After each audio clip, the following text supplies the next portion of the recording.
Okay guys, let's see the next question. Question है a curve is given between potential energy of the particle and its position on x axis. ठीक है, यहाँ पे simple सा दे रखा है tan theta 1 equal to 1 दे रखा है, tan थीटा 2 इक्वल टू 3 दे रखा है, tan थीटा 3 है बेटा, ये 2 नहीं है, इक्वल टू -1/2 दे रखा है, राइट। ये चीज दे रखा है, आपको यहाँ पे बताना है फोर्सेस के बीच रिलेशन, वो भी कौन सा ऑर्डर में, मैग्नीट्यूड पूछा है भाई, ठीक है, मैग्नीट्यूड के बारे में पूछ रहा है।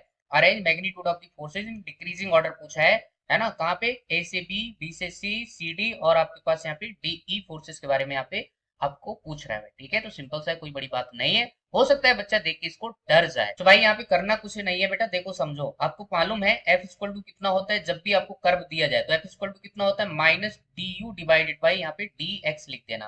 अब यहाँ ऑप्शन में आपसे फोर्स का मैग्नीट्यूड पूछा है भाई, तो इसको लिख लेना d u divided by d x equal to आपका क्या हो जाएगा, जस्ट टेन थीटा।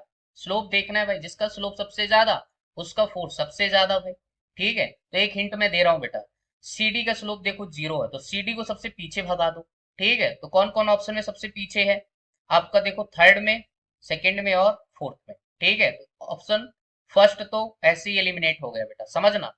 इसके बाद एक चीज आप और समझो, यहाँ पे स्लोप देखो, टेन थीटा टू, मतलब बीसी वाला पार्ट सबसे ज्यादा होगा, इसका स्लोप सबसे ज्यादा होगा, तो ये सबसे आगे आएगा। और यहाँ पे कौन कौन ऑप्शन में बीसी सबसे आगे है, सेकंड और फोर्थ में, तो आपका थर्ड ऑप्शन भी एलिमिनेट हो गया बेटा। तो ऑप्शन या तो सेकंड होगा या तो फोर्थ होगा। अब लड़ाई किसमें होनी है बेटा, ए बी और आपका डी ई। तो यहाँ पे देख लो, आपके पास यहाँ पे tan theta one is greater than क्या आ रहा है, टेन थीटा थ्री आया सर, यहाँ पे वन -1/2 है, जो भी है तो मतलब कम है, इसकी वैल्यू 1 है, इसकी 1/2 है माइनस में, ठीक है।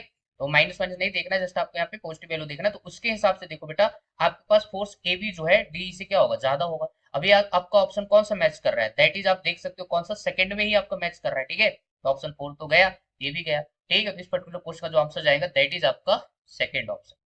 क्लियर बेटा, तो ये सिंपल सा क्वेश्चन, तो कोई बड़ी बात नहीं थी। अगर आपको ये रिलेशन मालूम है, थोड़ा सा स्लोप का ज्ञान है, तो आप आराम से इस क्वेश्चन को टैकल कर सकते हो, ठीक है।